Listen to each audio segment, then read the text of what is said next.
جو شخص اللہ تعالیٰ سے ملاقات کرنا چاہتا ہے نا، یعنی محبوب رکھتا ہے اللہ کو،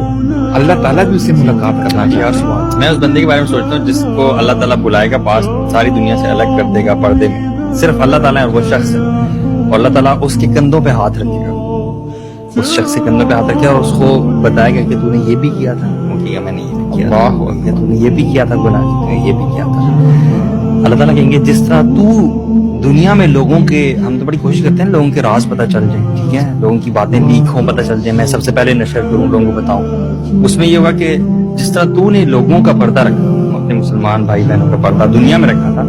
آج میں بھی تیرے گناہوں کا پردہ رکھتا ہوں، اور جا جنت تیرے۔ اچھا صحابہ نے پوچھا رسول اللہ ہم اللہ تعالیٰ کو دیکھیں گے؟ پاسبل؟ تو اللہ نے کہا کہ یہ تم چاند کو دیکھ سکتے ہو؟ لیکن جی رسول تم اسی طرح سے بغیر کسی حجاب کے، بغیر کسی رکاوٹ کے اللہ سبحانہ تعالیٰ کو دیکھو، ایفرٹلیسلی، اپنی فوکس رکھیں جنت پہ، جب بھی نامحرم آگے سے گزرے آنکھیں نیچے کریں اور یقین کریں کہ اللہ سبحانہ تعالیٰ نے آپ کا ایک حور العین سے نکاح کر دیا ہے۔ اور اللہ تعالیٰ فرماتے ہیں میرے بندے نے میرے لیے ایفرٹ کی تھی نا، تو حل جزاء الاحسان الا الاحسان، میں رب ہوں، کسی کا احسان لیتا نہیں ہوں، یعنی اللہ تعالیٰ بڑھا چڑھا کے دیتے ہیں، لیکن اللہ تعالیٰ کی وہ کہتے ہیں بڑائی ہے